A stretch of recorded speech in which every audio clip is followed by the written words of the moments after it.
Member for Saanich North and Islands. Thank you, Mr. Speaker.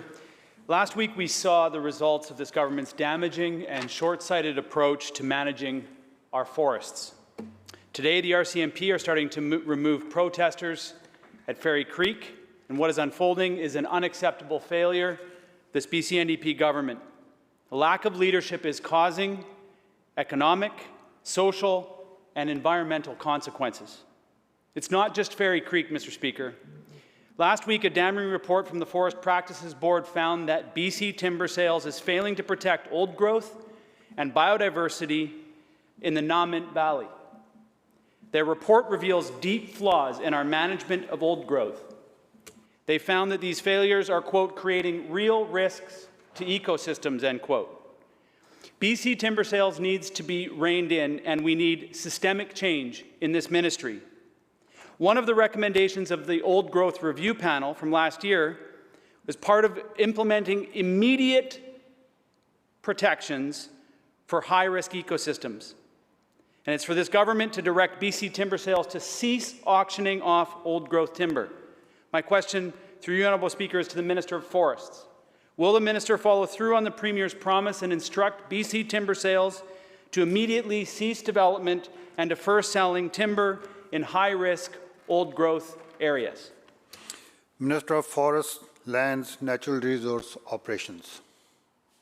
Thank you, Mr. Speaker, and I thank the member for the question. And I want to thank the Forest Practices Board for the report that they undertook. And as the member knows, the board plays a really key role in helping BC to develop sound forest and range practices. BC's timber sales is addressing the board's recommendations in its operations, and they've already begun this important work and are working towards completing the recommendations. And I just can't stress enough how our government understands how critically important old growth forests are to British Columbians.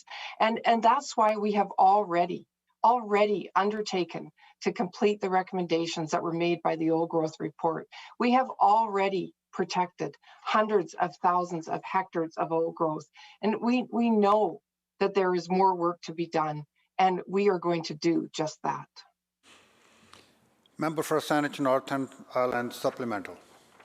The Minister has certainly risen in this House on a regular occasion to stress how important it is, but the lack of action is what the people of British Columbia are seeing, Mr. Speaker. The fact that the recommendation number 6, which was immediate action from this government, has yet to be completed, is proof that the action side of this equation has not been followed through on. Because, you know, Mr. Speaker, a second damning report came out last week. The Auditor General of British Columbia slammed BC's management of our conservation lands program. He found that the BC government failed to protect species at risk and critical habitats that they rely on. The ministry lacks strategic direction. They lack data. Their plans are decades out of date. This is an embarrassing list that is very extensive, Mr. Speaker. This government says the right things. This minister says the right things. She promises changes.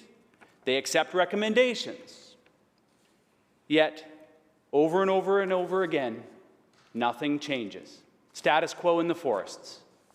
Lots of talk in here, not a lot of action out there. Mr. Speaker, we need an overhaul of this ministry. And we need a minister who is seized with the urgent need to create substantial change on the ground. My question through you is to the Minister of Forests. Will she acknowledge that despite the rhetoric, despite the empty promises, that her own ministry is systemically failing to manage our forests responsibly and sustainably? Will she accept that urgent systemic change is needed within this ministry? And will she commit today to doing this work with the urgency that is needed? Minister of Forest. Thank you, Mr. Speaker. And our ministry is doing the work that's needed to be done. And I want to thank the Auditor General for their report as well. And point out to the member that that BC actually leads the country with the highest percentage of protected areas of all provinces and territories in Canada. But we know there is more work to do. And the Auditor General's report that the member references has made some helpful recommendations on how we can do better, and which we accept. Then we want, and that's what our ministry does. You know, we look at what we need to do, and we accept that and move forward. And work is already underway to accept those recommendations. We are doing the work that needs to be done.